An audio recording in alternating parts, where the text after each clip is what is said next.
Buenas, pues en primer lugar me presento, soy Antonio Torres y voy a presentar, como veis, el trabajo de Lo invisible a lo imborrable, una reconstrucción virtual sobre un panel concreto de la Cueva de Nerja, ubicada en Málaga, a pesar de lo que pone en el programa, que pone Almería, está en Málaga.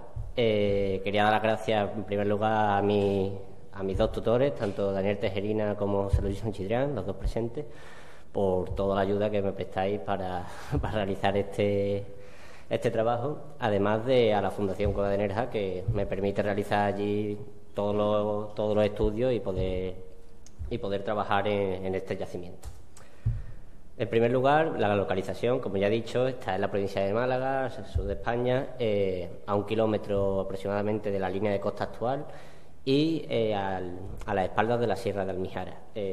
Esto a niveles prehistóricos conduce que es una situación privilegiada desde el punto de vista geográfico y forma un enclave para los grupos paleolíticos donde se concentra gran parte de ellos. Esto le da también una importancia como yacimiento de gran relevancia en cuanto a yacimientos paleolíticos y de arte rupestre, siendo uno de los más importantes no solo del sur de España, sino también de toda la península ibérica. Las características de la cavidad, como podéis ver en la planimetría, tiene un intrincado recorrido de unos 5 kilómetros de recorrido, en el cual podéis ver ahí señalada la escala humana, esos son 2 personas, y no es de las salas más grandes de la cavidad. Por estas características tan peculiares de esta cueva, el estudio, el trabajo que realizamos los arqueólogos en cuanto a la prospección, localización y documentación de las pinturas rupestres es muy complicado porque, si bien esta imagen es de las galerías bajas o galerías turísticas, que son salas habilitadas para el público, como podéis ver, tiene escaleras, barandillas, el resto de... no sé si tengo un puntero, no tengo puntero. Bueno, el resto de los 2 tercios restantes de la cavidad, la mayor parte de ellas, donde se ubican las salas más grandes, están totalmente vírgenes. Entonces para entrar tenemos que realizar técnicas de progresión espeleológica, además de llevar todo el equipo de documentación, lo cual dificulta cualquier tarea de documentación gráfica. No podemos portar material más grande de lo que pueda caber por una gatera. Aquí podéis ver que el panel en cuestión, seleccionado entre algunos de los motivos, ya que va a ser el primero, esperemos, de otros paneles que se piensan virtualizar, está ubicado en las galerías bajas, por lo tanto es de fácil acceso y se puede llegar a él de una forma relativamente cómoda y llevar todo el material necesario. En cuanto al... muchas gracias. Perfecto. En cuanto al arte rupestre que tenemos en la Cueva de Nerja, es decir que, aunque abarca un amplio espectro del arte rupestre de la península, tenemos 2 etapas solutrense antiguo, solutrense medio, que marcan un gran ámbito, y por otro lado tenemos lo que actualmente se podría considerar como un magdaleniense, aunque está todavía en estudio.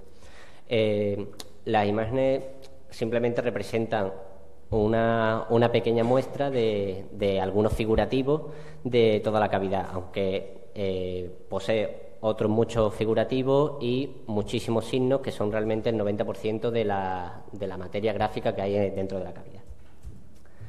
La justificación de este trabajo, pues como viene siendo habitual en la ciencia y en la rama del arte rupestre, las nuevas tecnologías están revolucionando todos los descubrimientos, y pasamos de la luz de carburo a las luces LED, lo que para documentar unos vestigios de pigmento que son rojos, muy desvaídos, simplemente con una temperatura de color cálida no son fáciles de localizar y en muchas ocasiones son totalmente invisibles. La revolución de los LED, de la iluminación en general, ha supuesto que se tengan que revisar todas las cuevas, porque antes no es que no estuvieran, sino que era imposible verlos. Por otro lado, también las nuevas tecnologías, tanto en digitalización como en colorimetría, los nuevos avances en fotografía, nos ayudan totalmente. Aquí, como muchos conoceréis, el plugin D-Stretch para el software ImageJ de fotografía, que nos permite resaltar mediante una serie de algoritmos matemáticos, resaltar los pigmentos y diferenciarlos entre sí para poder apreciar mucho mejor los tonos. Tenemos que tener en cuenta que, como podéis apreciar ahí, son tonos pintados en ocre, de un color rojizo, en muchas ocasiones desvaído, anaranjado, que se camufla perfectamente con la calcita. De esta forma, el plugin nos permite resaltar y poder diferenciar mucho mejor los pigmentos y cualquier variación, y poder identificar de esta forma si existe algún tipo de figurativo o si realmente tiene alguna forma esos pigmentos. Siguiendo con la justificación, aquí podéis ver el entorno del panel. El panel se encuentra justo ahí. Efectivamente se ve poca cosa o casi nada, pero justo ahí está el panel más grande de motivos figurativos de toda la cueva.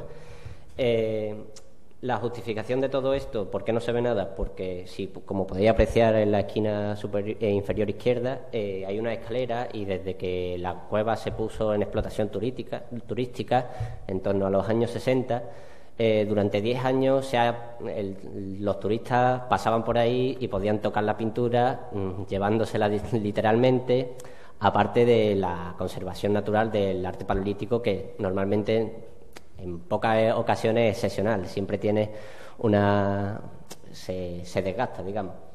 Por lo tanto, aunque este panel ya estaba localizado por José Luis Sánchez Drián en el 94 y publicado aquí el calco, como podemos ver, encontramos varios animales figurativos.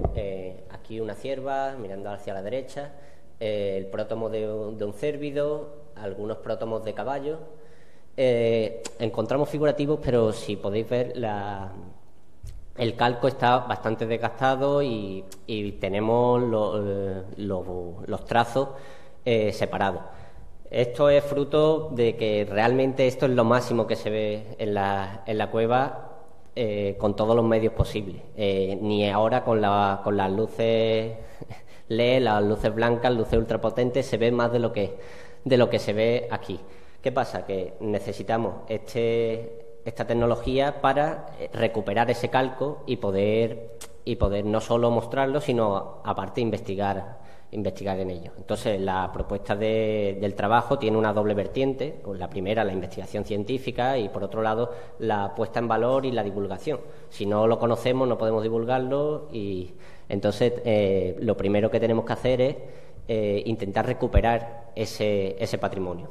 Para ello, en cuanto a la metodología, en primer lugar, se ha realizado un modelo fotogramétrico, no solo del panel, sino del entorno, porque normalmente la historiografía se centra en un calco que, además, normalmente, como hemos podido ver, es un calco plano, lo cual pierde el volumen, y, por otro lado, no se muestra dónde está ubicado, que muchas veces el arte rupestre es más importante la ubicación que el motivo en sí. De esa forma he querido mostrar no solo el panel, sino también el entorno inmediato que lo rodea. De esta forma, mediante la instalación de algunos andamios simples, se ha podido realizar un primer modelo fotogramétrico de todo el entorno, que podemos ver aquí a través del software Photoscan, abarcando no solo el suelo, las escaleras, que son también importantes para conocer precisamente la historia de este panel, el por qué está así y el por qué está desgastado. Aunque no sea prehistórico, debe estar en este modelo, porque se entiende mucho mejor. Por otra parte, se ha realizado otro segundo modelo, esta vez con muchas menos fotografías, para así obtener una mayor calidad, de exclusivamente la zona del panel. Estas fotografías se han realizado tanto con luz normal y los procedimientos de iluminación a través de la corrección del color, y, por otro lado, también con luz ultravioleta, para intentar obtener algo más de información de lo que no es perceptible a la vista, ni a primera vista, ni con cualquier tipo de iluminación. Además, como ya he dicho antes, se ha aplicado el plugin D-Stretch, el cual nos ha resultado crucial para poder obtener mucha más información de lo que visualmente se puede apreciar in situ en la cavidad. Como podéis ver, se resalta y a simple vista ya puede apreciar cosas que aparentemente son invisibles. Esto es una forma de destacar este plugin como herramienta básica y también como forma de que debemos revisar no solo este panel en concreto, sino aquellos estudios que ya están hechos de cualquier materia, en cualquier yacimiento en cuanto a la pintura rupestre, son necesarios de una revisión, puesto que si están hechos hace 20 años, tanto las técnicas, la iluminación y las nuevas tecnologías nos pueden aportar mucho más de lo que ya hay y hacer una revisión bibliográfica y de los paradigmas ya establecidos. Aquí podéis ver cómo la diferenciación en el primero, que apenas se aprecia nada, hasta el último, que podemos apreciar mucho más. Como podéis ver, este es el modelo de la textura resultante del modelo fotogramétrico exclusivo del panel, es decir, el pequeño, limitado y con mucha más resolución, al cual se le ha aplicado a la misma imagen resultante de la textura, se le ha aplicado el plugin de Stretch, obteniendo así la mayoría de los motivos, y sobre esa misma imagen se ha realizado el calco. De esta forma tenemos un calco que, a diferencia del anterior, publicado por José Luis Sanchidrián y por cualquiera de los investigadores de esa época, que incluso que ahora se siguen haciendo, son calcos planos, en los cuales obvian la volumetría. En este caso conseguiríamos un calco en 3 dimensiones, pudiendo apreciar cómo las figuras se adaptan al soporte. Aquí podemos ver ese modelo en detalle con los diferentes pasos. Sí, como podéis apreciar, esto es lo que se ve en la cueva, y una vez aplicado el Stretch aparecen todos los motivos figurativos que realmente están ahí. Aquí he de destacar que, como uno de los primeros resultados preliminares de este trabajo, es que con una simple revisión, una muestra de fotografía y el procesado digital de las mismas, este ciervo, que antes solo conservábamos el prótomo, ahora se muestra con el cuerpo completo, teniendo entonces otra interpretación. Además, se han descubierto, se han revelado que nuevos motivos figurativos dentro del mismo panel. Si ya era el más numeroso, ahora obtiene otras nuevas figuras y se le puede dar otra lectura. Aquí podemos encontrar un prótomo de caballo, pico de pato, mirando hacia la izquierda, en el vientre de la cierva, y por otro lado podemos encontrar aquí lo que creemos que es el prótomo de un cáprido, con el cuerno típico de los cápridos en este periodo histórico. Si no lo he comentado, todo el panel se encuentra datado por motivos estilísticos en el Solutrense, en torno a 20.000 años. Como podéis ver, realizaríamos el calco a través de la misma fotografía y podríamos obtener un calco que, al contrario que los calcos anteriores, sí conserva los volúmenes, y podríamos de esa forma apreciar cómo las figuras se van adaptando al soporte. Como he dicho, he realizado 2 modelos diferenciados. Este modelo se adaptaría al modelo anterior, integrándolo de esta forma y pudiendo obtener una calidad muchísimo mejor en la zona del panel, la cual nos permite aumentar y obtener un zoom suficiente para poder apreciar cualquier detalle del panel.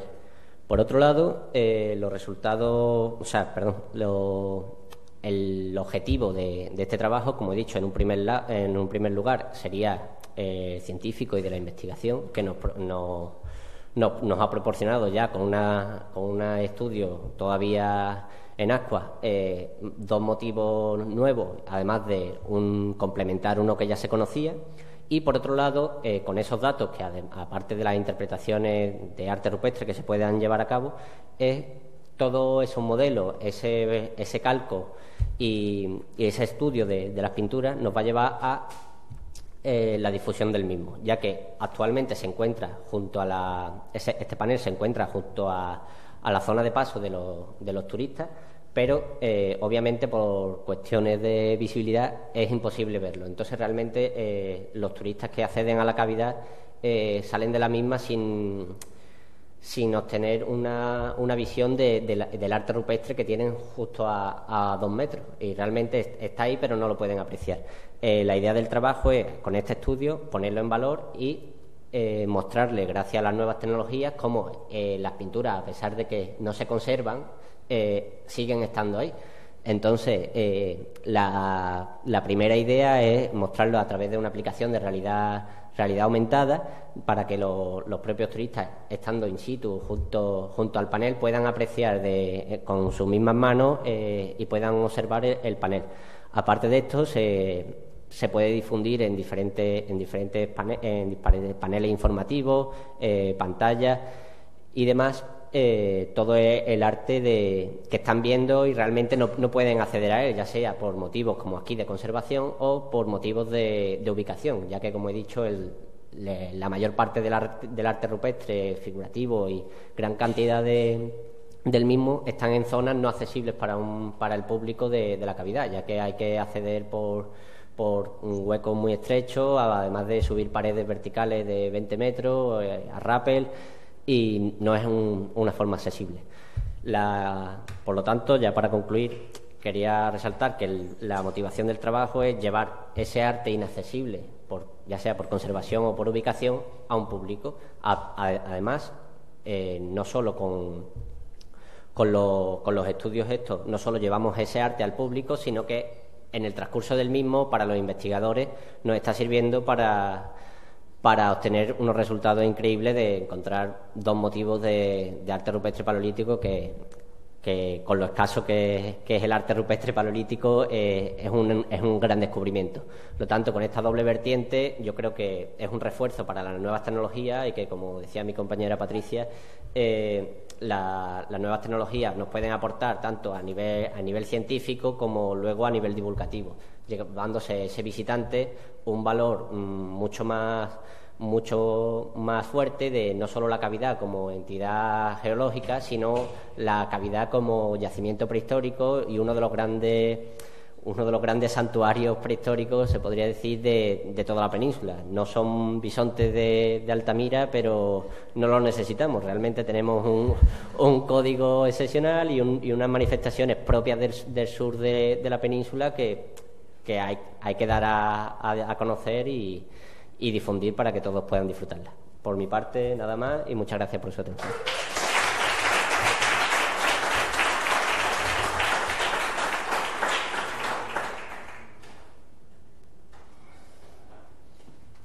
Gracias, Antonio, y enhorabuena. Escogiste un ejemplo muy complicado. Sí. Decidiste meterte de lleno en un sitio con una geometría muy compleja. Es verdad que las cuevas, para el tema de la fotogrametría y tal, curten mucho, así que allí ha sido como hacer un poco la mili. Y bueno, en realidad habrás visto que en este tipo de espacios habrás comprobado que esos diagramas o esas figuras que nos ponen en los manuales de fotogrametría tan cómodos y tan sintéticos, aquí se desdibujan un poco y te toca aplicar y adaptar, incluso crear tu propia metodología de trabajo, como yo he visto personalmente que has hecho, porque he ido viendo tus sucesivos intentos y cómo has ido mejorando a cada paso. Y bueno, los resultados son magníficos hasta ahora. Yo te animo a esta segunda parte porque queda, yo creo que lo más interesante, que es la integración de esta información con tecnologías de realidad aumentada que pueden ayudar mucho a la identificación y al disfrute también al análisis de los motivos. Y mucha gente, en muchas ocasiones, haciendo una reflexión sobre esto, puede pensar que nos referimos al público general no especializado, pero en este sentido, una anécdota sería, cuando trabajaba en la Cova del Migdia aquí en Savia, éramos 3 arqueólogos, 2 de ellos expertos en arte rupestre, los descubridores de muchos de los motivos de la Cova del Migdia, y entre 3 personas no éramos capaces de localizar muchos de los motivos. Es verdad que se trataba de arte esquemático, con unos tamaños mucho menores a los que, por suerte, está trabajando Antonio, pero en muchas ocasiones ni siquiera el propio especialista es capaz de identificar y de localizar el motivo. Por eso creo que este tipo de herramientas, que pueden aumentar en todos los sentidos, literalmente, la información, son muy necesarias. Enhorabuena por el trabajo. Muchas gracias. Y si alguien tiene alguna duda, brevemente, porque vamos un poco mal de tiempo.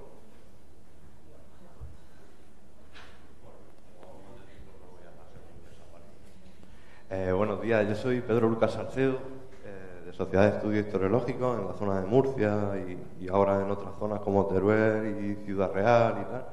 Y bueno, el motivo de mi comentario es primero darte la enhorabuena porque, bueno, yo esta técnica empecé a trabajar con ella en 2013. Ya sabes también, Dani, que me dedico de lleno al tema del trabajo con mapeados de texturas de abrigos rupestres. Entonces apenas he visto 3, 4 trabajos bien hechos como el tuyo.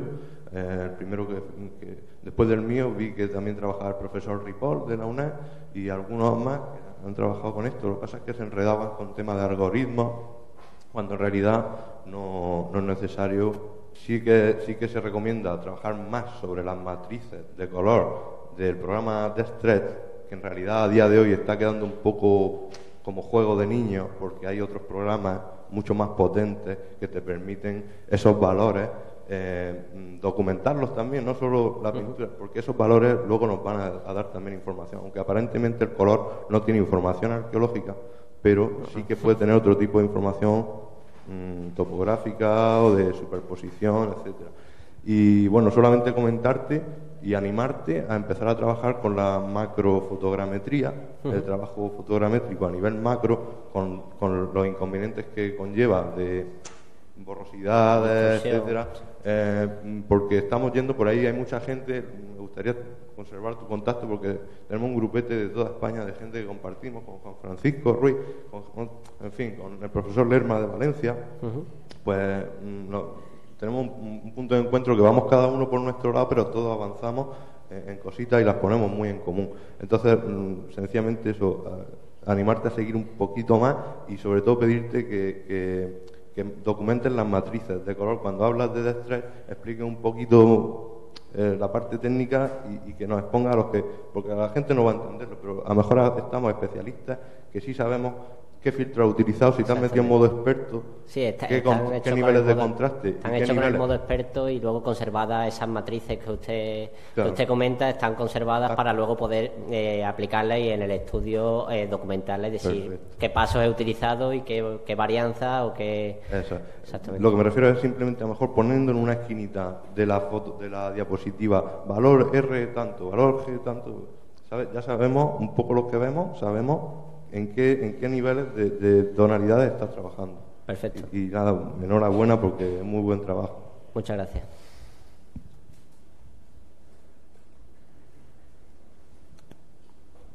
Bueno, pues enhorabuena a ti y a tus directores por la aplicación de este trabajo. En el caso de la fotogrametría, pues efectivamente, como decía Dani, tremendamente complicado el acercarse a este tipo de geometría tan irregular y compleja. Y luego me ha interesado el tema de la realidad aumentada, ahora que parece que no estaba muerta, sino que estaba de parranda, y que parece que está volviendo con un poquito de fuerza ahora, ¿no?, para finales de este año.